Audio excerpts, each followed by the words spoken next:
There are two reasons, Michelle, why somebody will fail in a franchise. Two reasons. One, either your inability or your unwillingness to follow the playbook. You will absolutely fail. Your relationship with money matters. I'm Michelle Perkins, and this is the Money and You podcast, where I will be breaking down your relationship with money, offering tough love money tips, and a money dating plan that will focus on lifting the barriers to success to help pave the way for better money practices and increased wealth. It's time to take control to live a limit-free life. It starts today. Hello, and welcome to the Money and You show. I'm Michelle Perkins, your host, and today we have an excellent show for you. If you've been thinking about how much you would love to escape your corporate job or whatever you're doing from 9 to 5, if you're thinking about having a way to earn your income and build wealth with more flexibility, more freedom, more creativity, we're going to have a great show for you today. There's going to be a lot to talk about, and we're talking about franchising today with a franchise expert who I really admire and frankly am inspired by. So I'm going to introduce you to Faizun Kamal, and I'm going to tell you a little about Faizun. She is an award-winning franchise growth advisor, nationally renowned public speaker, and best-selling author. As the CEO of the Franchise Pros, she leads a full-service franchise growth company. Faizun and her team work with entrepreneurs to turn their businesses into the next iconic American franchise and grow their footprint nationwide. She guides CEOs to establish their franchise, grow it by recruiting high-performance franchisees, and guide them to a successful exit, helping them to establish a legacy that outlives them. Her team also coaches clients on transitioning from employee to entrepreneur. Her best-selling book, The Right Franchise for You, Escape the 9 to 5, Generate Wealth, and Live Life on Your Terms, is the guide that thousands of clients have used to find their perfect fit franchise. A former Fortune 15 executive with experience in entrepreneurial, corporate, multinational, and nonprofit settings on 3 continents, Faizun received her BA in Women's Studies and Environmental Studies from Mount Holyoke College. She owns a master's degree in public policy and a master's in business administration from Johns Hopkins University, and is also a graduate of Stanford University's acclaimed social entrepreneurship program. The recipient of many honors, Faizun was nominated to Global Franchise Magazine's Top 100 Influential Women in Franchising and designated by designer Tory Burch as a woman to watch. She has been featured extensively by Pinnacle Global Network, Women's Presidents Organization, World Bank, Tory Burch Foundation, Forbes, Washington Business Journal, Huffington Post, the Franchise Business Review, and numerous leading franchise industry publications, among others. Featured on Cox and Comcast networks, Faizun is a frequent guest on nationally syndicated radio shows and podcasts, speaking on entrepreneurship as a way to live life on one's own terms. Faizun, thank you so much for being here. What a treat for me. I am so excited. And I just, I'm going to jump in because I can't wait for you to share some of your business knowledge, but even more, you're a very philosophical person. You and I are in some groups together with Pinnacle Global Network, and I love your views on life and business, and that sort of transcend the tactical and are much more thought-provoking, actually. So welcome. And I want to get into your background and why you got into this, but my first question is going to be a little different than what I usually ask, and that is, how do you see your relationship with money? Oh, I know. I should have warned you. Why don't you throw the biggest, heaviest one right out the gate? Okay. I literally never asked that first. But there we go. What's my relationship with money? Is that what you asked? Let me answer you this way, Michelle. I think fundamentally in the world, there are 2 kinds of people. Those people who have the mindset that everything that they need and they want, they have. It appears in front of them. They can work towards it. They can create it and have it. So they have the abundance mindset. Mm-hmm. And then you have the second group of people, and that's a scarcity mindset, right? Where I really would like to do such and such, but I don't have the money. I would like to do this, but if I do that, I won't have enough money left in my bank account. They come from a core of there isn't enough. From the start, I would say, ever since I was a child, my mother will attest to this. I have been in that first category. I think, another thing you might have heard me say, creation happens twice. It first happens here. You have to first think it before it can be it. So if I can think it here, I can create it in the external world. So for me, I would say I have a very happy, comfortable relationship with money. Love that. That's such a great answer. Thank you so much. And I think there are many people who that's foreign to them, a comfortable, happy relationship with money. It's often contentious. Sometimes it's just kind of neutral. They don't really think about money that much in those kinds of relationship terms. But thank you. That was a great answer. And I'm glad that you allowed people to see that that's a possibility for them. So, and thank you. I would say, Michelle, thank you because it was really the first time I heard you speak when you talked about going on a date, your money, right? Mm-hmm. Where you took the concept of money that can be so indefinite. You can't put your hand on it. It's like a thing, right? It's a thing that most of us can't visualize. You took that and you made it very concrete. And you said, what if this was a person? And you took them out on a date. What if this was a person? If the money was a person and you were in a relationship with that person. So I thank you for that because I had never thought about it quite in those terms. Yeah, thank you. I appreciate that. And I do think with a lot of things, as you know, it's how you think about it, which is actually something that you just said. And so thinking about things in different ways can really help to move you forward, including business, including things like franchising. I mean, you're the franchise expert. And I think people, just like they have a lot of beliefs around money, probably come in with a lot of preconceived ideas and beliefs around franchising.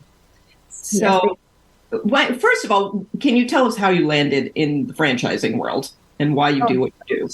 How long do we have for this interview? That is always the case with this show.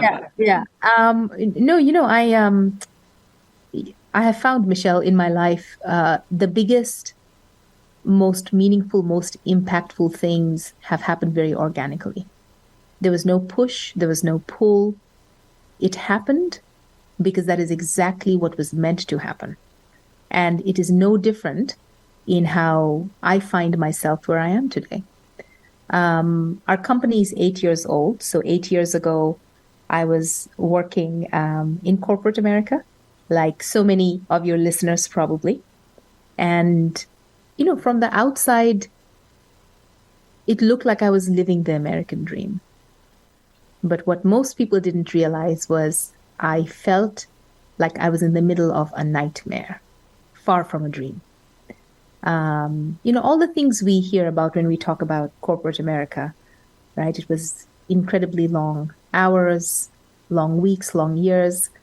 At the time, we had a 17-month-old. She's now 10, and a husband who's also an entrepreneur. And so the family life, the personal life, and the work life were incredibly difficult to manage and balance on a daily basis. And then very importantly, while I was good at what I did and I liked what I did, I would be lying to you if I said I loved what I did. And I think that's significant, right? We spend so many hours of our working lives in whatever we choose to do. It should be something that we feel passionately about. I think it makes the difference in the quality of our lives, as we move ahead. And so 8 years in, the company was going through a series of layoffs and my position got eliminated. And that got me thinking very intentionally, very purposefully, very strategically what is my next going to look like? And it became very clear very quickly, Michelle, that I was never going to be an employee ever again, ever, never, ever. And so then the question became, well, if you've decided that and you know that, then what is the next? And I literally fell headlong. I stumbled headlong into franchising, and one thing led to another. And here we are, 8 years later. We are still in the industry, doing some amazing work. Yeah. So I love that. I love career change stories. I love what you had to say about the corporate world, because I had the same experience. And yeah, I agree. I think there are a lot of people. This is really why I started my Limit Free Life company, was to help people transition their careers, because exactly what you said, I liked it too. And there were a lot of great perks to my corporate life, but I didn't love it. And, some people are better at dealing with that than others. Some people just cannot sit there and not love their work. And I think that's a legitimate feeling that needs to be explored. So, yeah. Okay. So what do you do now in the franchise world? What is your role? Because you're not a franchise owner. Is that correct? That's right. I'm not. This is not a franchise. Yeah. Even though I have heard people who've said to me, perhaps you should think about turning this into a franchise, but that's another story for another time. Michelle, what we do, so we are a growth advisory. We're a franchise growth advisory, and we do work in, if you will, sort of 4 different verticals. The first vertical, we help candidates find the right franchise opportunity to buy into. That's called franchise consulting. Our second vertical, we work with business owners, and we help take their existing business and we turn it into a national franchise brand. That's called franchise development. Third, this is a newer arm of the company. It's our acquisitions arm. And this is where it's super exciting, by the way. We find and we get into partnerships. We acquire businesses that we then optimize for different things to turn them into national franchise brands. And then last but not least, our growth services. This is where we work with established franchise brands as well as emerging franchise brands. And we help them grow the footprint of their brand in a number of different ways. So those are the 4 big buckets of what we do. Wow. So, okay. I love that. And what is it that is different about consulting a franchise company versus an individual business? Oh, I love that. If you want to think about it as a stick or a spectrum, they are literally 2 ends of that stick. So on the one end, you have the franchise brand. And franchise brands, how do they grow? They're looking for franchisees, people who are going to come into their system and run that business. On the other end of the spectrum, you have candidates who are looking for franchise brands that are a fit with who they are, how much money they're willing to invest, what kind of skill sets they want to be able to use every day. And so the work we do essentially brings those 2 pieces together. So we take candidates, individuals, through an educational process where we do a deeper dive. So if you think of an onion, Michelle, we sit down with a candidate and the candidate is an onion. And through the process we take them through, typically we're looking at a 90-day from start to finish, a 3-month timeline, where we peel back the layers of this onion to understand, hey, Michelle, what is it that when you wake up in the morning, it puts a spark in your eyes? What are those things, Michelle, that you would rather get your tooth drilled at the dentist than do those things? Because we all have them, right? We take you through this process of really discovery to understand who you are, what makes you tick, what do you want to do, and very importantly, what you don't want to do. And once we get a better understanding of that, we are then able to say, these would be the short list of brands that would be the best fits for who you are and where you want to go. That's what we do. Okay, I love that. So you're a little bit of a matchmaker. Very much so. Yes, yes, yes. So whatever the website is, dating, I never did online dating. So I don't, right? So yeah. So okay, I'm fascinated by this, and I'm also just fascinated because I love the mindset work. I have my own weird hangups around there are days when I think, gosh, wouldn't owning a franchise be the best? Like, yes, it would be. There's a path to follow. It's a little more cookie cutter than this crazy entrepreneurship thing that is just like, wild and nutty. When you could go in a million directions. So, but there's also part of me that feels like, but is it a real, like, I think it's just the old perfectionism thing or something that in my head, I go to, but would it really be like a real business, like where I would be able to use my creativity and, it's a little bit cheating feeling to me. So I want to get rid of that feeling, actually. So do people feel that way, or is it just me being? I love that. No. Certainly, Michelle, you're not the only one. We've had this question from many, many candidates. And the way I'll describe it to you, think of franchising as entrepreneur light. So what you and I do, that is the tough version. Yes. Okay? That is the tough version. We come up with every system and process in our companies. We create the playbooks for everything it is that we do in service of our clients and customers. We basically have created our entities from scratch. So if you're someone who, you've always felt like you've wanted to run a business, but the thought of doing what you and I have done leaves you cold. And you're like, nah, I don't want to do that. I don't want to spend years creating and then perfecting my SOPs. Can I instead find a business that already has those in place? I just want a playbook, man. Give me a playbook and say, Faizun, here's the playbook. Do everything that we're telling you to do, and you're going to be able to create a successful business. There are many people, Michelle, they will go for that route. And it makes a lot of sense. Now, the thing that I do caution candidates on, if that's you, that's great. But here's the thing you want to keep in mind. You may want to go this route because a lot of the work, a lot of the systems, the playbook is in place for you. But do not go into franchising if you say to me in the next breath, well, Faizun, I love franchising and I think I want to do this, but I know what I need to do. I don't think I have to follow the playbook. Stop. There are 2 reasons, Michelle, why somebody will fail in a franchise. 2 reasons.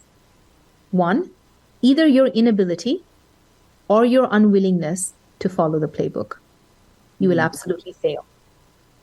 The founders of the system, they have gone through the trials and tribulations and made the mistakes. And this is what they're presenting in front of you and saying, this is clean. You don't have to walk into the landmines that we walked into. Here's the playbook. There's a reason why you have chosen to go into the system. Keep in mind, you're also paying for that playbook. You're going to be paying royalties to the brand that you get into. So if you are not going to be willing to follow the playbook, this is not going to be the right option for you. Does that help?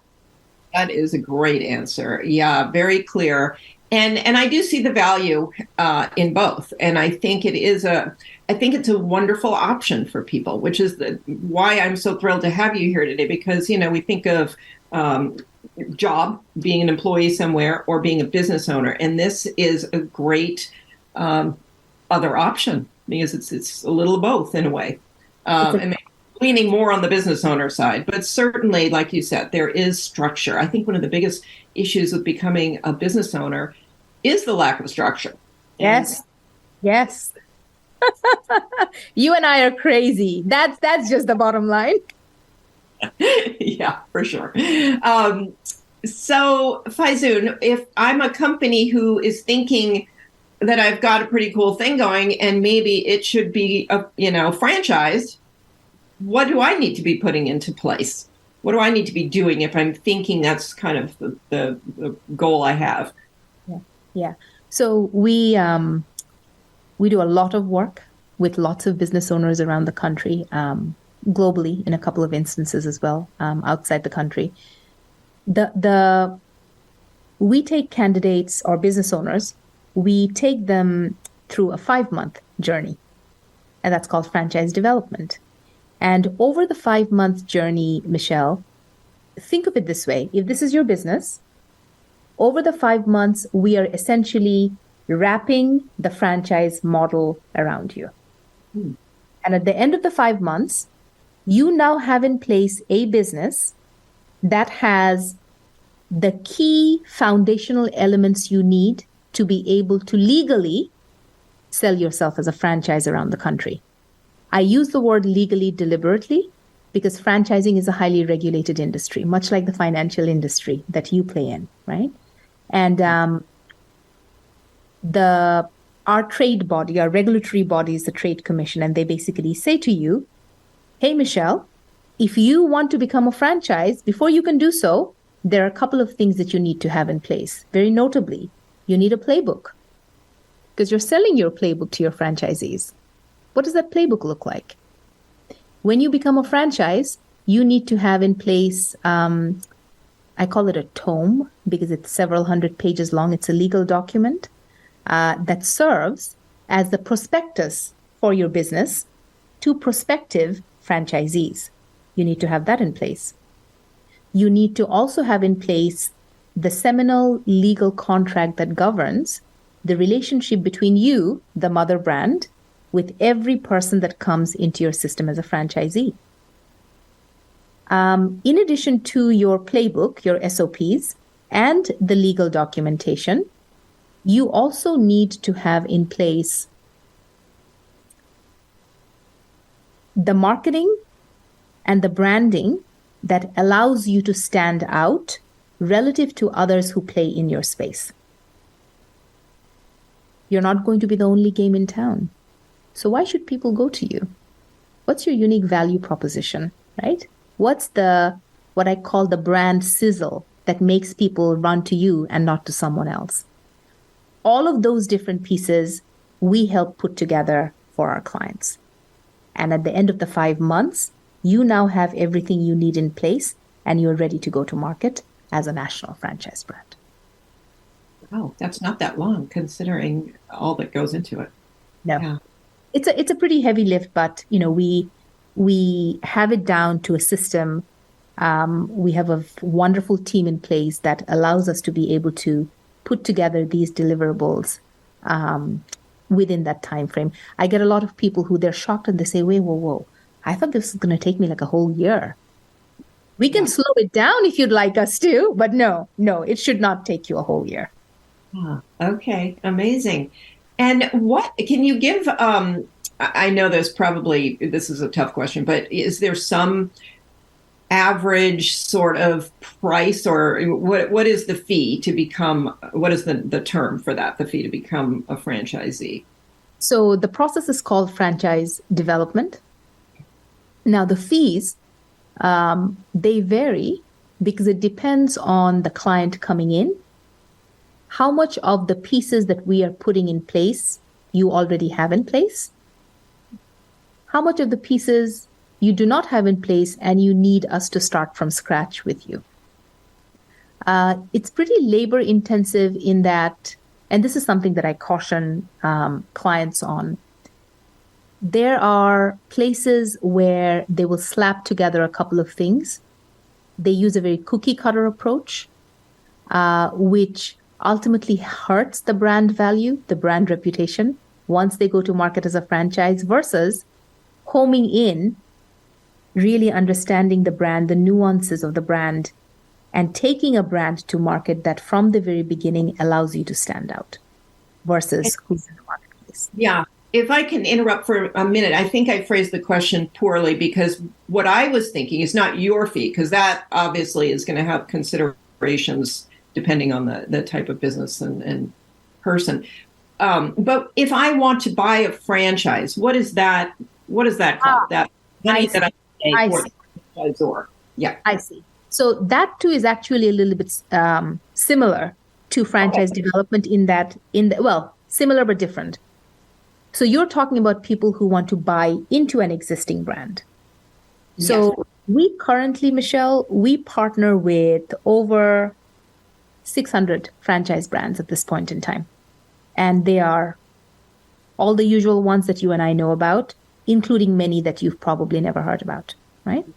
And of the 600 or so brands, we probably have 100 different industries represented. So from automotive to fast food, which is the one that everybody knows about, right?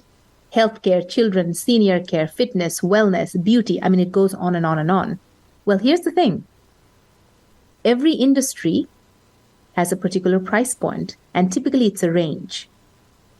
So remember when you asked me the question, so if somebody comes and says, hey, I want to buy into a franchise, can you help me? Well, the matching that we do, a big part of the matching is understanding the candidate's specific financials. What does your personal financial situation look like? How much liquidity are you coming in with? What kind of a net worth do you have in place? What kind of assets are you coming to the table with? When we understand that, Michelle, that allows us to then determine the kind of investment you are going to be comfortable making. The last thing, and I say this to candidates, very eager, excited candidates who say, Faizun, I want to get into this particular business and I want to start off with 5 locations, meaning 5 territories. So your investment is going to be larger than if it's one location. And I say, whoa, slow down. Could you do that financially, given your specific financials? You could. But does it make more sense to take more of a graduated approach? Why don't we start with maybe 1 location, maybe 2 locations? And as you get into it and you get your sea legs and you understand what is required of you, and now you're like, oh, I feel really confident, buy the 2nd and the 3rd and the 4th. Does it all have to be now, right? So there's this process that we take candidates through to be able to make sure you're not getting yourself over leveraged when you begin a business. The last thing you want to do is stay up at night wondering how you're going to be able to service the debt. Yeah? Right. Okay. Yeah. So interesting. And there is a wide range. I mean, in the course I've looked into, I think just 2 of them, but there was maybe a $350,000, gap between the 2. So I think that there's probably something for not everybody, but most people, depending on your financial situation.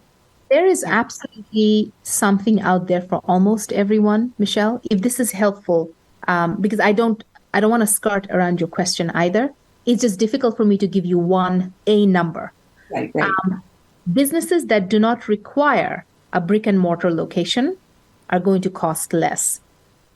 Businesses that are referred to as home-based businesses, or a lot of home services businesses fall into that category. You might need a van, right, where you're going to clients' homes to provide the service, but you don't need a retail location. You might not need an office location. Home services businesses tend to typically be on the low side. You're looking at businesses that may cost you $150,000 all in. All the way to, let's take the best known example, right? If you have a food brand, and it's a sit down, so you require a space. When you do, your investment has now gone up. And then depending on the part of the country that you live in, you then have a further range. If you are in California versus DC, where I am, versus Idaho, your numbers are going to look super different. Yeah? Yeah, thank you. It's very interesting to me. There's a couple of things that I've heard over the years. You have to have at least 3 franchises I don't even know if I'm getting my terms right. Is that the right way to say it? Franchises? Different locations or three different franchise brands? Three locations of the same business, basically. Yeah. I would Is say that a rule of thumb that people should be thinking about? No. Absolutely not. Absolutely not. I have heard that as well. This would rank among the top 10 myths in franchising. Okay. No, you don't. There will be, now, that said, it's a nuanced answer. There will be some franchise brands, in order for you to hit whatever income number you have in your mind, it might require you to have more than one location. But by the same token, there are many other franchise brands where you only require buying one location. And depending on the business model and how robust it is and how they do what they do, you are able to meet whatever income requirements you're coming in with. It really, again, that matchmaking there, it's a multifaceted piece that goes into a bunch of different things before we even introduce a brand to you for you to look at. Okay. Well, now you have me curious. So what are some other franchise? Well, say that again. You cut out on the last part. You said that was one of several franchise myths out there. What are a couple others that you can think of? A big one that I get all the time, and it shocks me that I still do. Well, Faizun, I mean, what do you mean you have 600 or so brands you work with? Because look, franchising is all about burgers and fries, right? There are still people who think it's all just food, that there's nothing else in franchising besides food. That's a really huge one. Another myth, and this is a really good one, people should be very clear about. There are many candidates we get who will say, well, Faizun, I guess I really didn't want to spend this kind of money. I mean, I have it, but I didn't want to spend it. But I guess if I really want to make more money, I have to spend more money. It's not true. It's not true.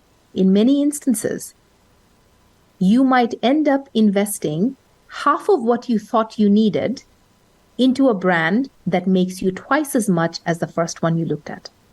Mm. There is no clear-cut, direct one-to-one relationship. If I spend more money, I'm going to make more money. Not true. Not true. Oh, I love that. I love that from a money relationship standpoint. That's a myth that applies to other things as well. So, very interesting. And so, another question that I had for you was do people own multiple types of franchises? Is that a thing as well? Absolutely. Absolutely. At least I call it this. I don't know if it's actually a technical term within the industry, but I've always referred to it as stacking. What do I mean by stacking? So think of a business that provides, trying to come up with something really quickly. Think of a business that provides pest control services, right? Mm-hmm. Okay. So you come in and you become a franchisee. Well, this is what you realize. When you go into your customers' homes to, get rid of the pests, you are getting into yucky, dirty, out of the way corners and places. And when you do, you've started to see a pattern. And you say to yourself, if I owned a franchise that provided dryer vent cleaning services, how would that work? So stay here with me. So we have the washer and the dryers, right, in our bathrooms typically. Well, dryer vents within your drying machines, they pack a lot of lint and stuff over time as we dry our clothes. That is a fire hazard if you don't get it cleaned out. So if you are poking around in my house, eradicating the pests or whatever, and you're getting into these yucky places, couldn't you say to me, Mrs. Kamal, when I went into your bathroom, I'm wondering, when was the last time you got your dryer vent in your machine cleaned? And I look at you and I say, Michelle, that's a thing? I needed to get that cleaned. By the way, this is true. It happened to us. We had a fire in our bathroom. Yes, true story. What you have now done as the franchise owner, you are going into a customer's home and you are now selling them not one, but two services. And now you're marketing to that same exact client, not to multiple, same exact client, two different services. There's actually a client of ours that we helped place first in a pest control franchise and then in a dryer vent cleaning franchise. So he runs those two businesses. Stacking. It's a wonderful way to be able to cut marketing costs, to be able to get more juice out of each squeeze, and frankly, to become sort of the one-stop shop, if you will.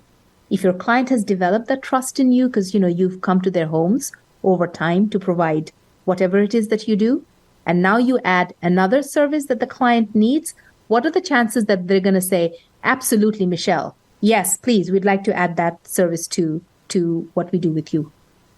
Yeah. Stacking. Yeah, fascinating. What's the timeline? If I decide to, buy a franchise, what can I expect in terms of cash flow? Are we years away from that, or is there a typical? Maybe there's not. My answers will make you unhappy, as they have, because I cannot give you definite answers. Unfortunately, that is the nature of the work that we do. So again, rule of thumb, when you have a business that requires a brick and mortar location and your starting investment is higher, your costs are higher, your timeline to cash flow, to break even, to profitability is going to be longer. Versus if you had a business that wasn't a brick and mortar, that was perhaps home-based, where your starting investment was lower, your break even and then your time to profitability is going to be quicker, right? So those are the things to keep in mind. There is no set, in 1 year, you're going to get to here. Every brand, and in fact, I will tell you, every brand within the same industry can be super different. So if there are 10 fitness brands, each of their time to break even and profitability is going to be completely different from the next. Okay, yeah. That's great. It's just honest is what it is. So thank you for that. Because I think, one of the things when you're making that big investment, you do want to manage some expectations around it. But I'm assuming that's part of what you do with people as you go. So, one thing to keep in mind, Michelle, what is the biggest question or the biggest thing people want to know when they're investigating franchises? How much money can I make? Now, remember I said to you that we are in a very highly regulated industry. And this is for your listeners. If any of you are looking to investigate franchise ownership, be very careful. If anyone you're working with guarantees this is how much money you're going to make, if anybody that you're working with says, oh, Michelle, absolutely you're going to be able to hit those numbers in 12 months, you shouldn't walk away. You should run the hell away. Yeah. That is illegal and that is unethical. You cannot make earnings representations in that way. Now, that said, somebody looking at looking for their franchise might say, well, then am I up a creek? How do I even understand this? No, you're not. The process that we take candidates through, there's a very specific part of the process called validation.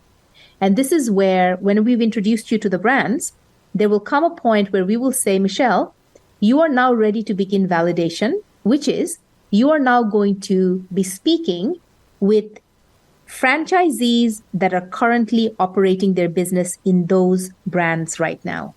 They're franchisees of the system. And you essentially will speak to the franchisees to understand, hey, Faizun, you've been a franchisee with ABC brand for 4 years. Can you share with me, at about what point in time did you break even on your investment? At what point in time, was it a year? Was it 16, 18 months? At what point did you start to see profitability? So now, you're 4 years into the system now. Would you feel comfortable sharing with me, after you've paid for all of your expenses, what kind of money are you putting in the bank? You see, Michelle, it is all in the way in which you frame the question. Now, the franchisees can tell you, this is how much money I'm making. I cannot tell you that, and the brand cannot tell you that. This is the nuanced process we take our candidates through. So yes, you will understand what kind of money people are potentially making in the system, in addition to some other documentation that you're going to get as you get through the process. Is that helpful? Very helpful. This is so interesting. I can't imagine that people their wheels aren't turning a little bit with this idea. I think it's fascinating. And we don't have enough time to continue down this conversation, but there are many more franchise opportunities than people realize, that I do know, in so many industries. And it's a very interesting option, as we talked about. So how can people get a hold of you and learn more from you? They can certainly check us out on our website, thefranchisepros.net. As you know, I live on LinkedIn. I have also been told that apparently there's only one Faizun Kamal on LinkedIn, so I shouldn't be super difficult to find. Folks can reach out to me there. I'm always happy to chat and help clarify, answer questions that folks have. Okay. And it's just Faizun Kamal on LinkedIn? Nothing. That's right. That's right. Yeah. And I actually do look like my profile picture. Something else I've heard. Okay. Well, I could talk about this forever. Any kind of final word on franchising and what you do to help people really live a great life? I mean, that's really the overriding mission of this. I would simply say this, Michelle. Particularly for people who are looking to invest in a franchise, maybe from a corporate job they're transitioning, or even business owners who want to scale their business and turn it into a franchise, bet on yourself. It is the best bet you will ever make with the highest possible returns. Bet on yourself. Beautiful. I can't think of a better way to finish. So thank you so much, Faizun. It has been a pleasure talking to you. You are a wealth of knowledge, and just in the answers you gave, I just want to restate how I love this sort of philosophical way that you think about all of this. Makes business really interesting when you go there. So thank you so much. And audience, thank you for being here. Love having you join us to listen or watch the Money and You show. We're here every week with all kinds of fascinating financial, business, and career-oriented information from a lot of great experts. And UBN, go. Thank you so much for broadcasting the show. We'll see you next week.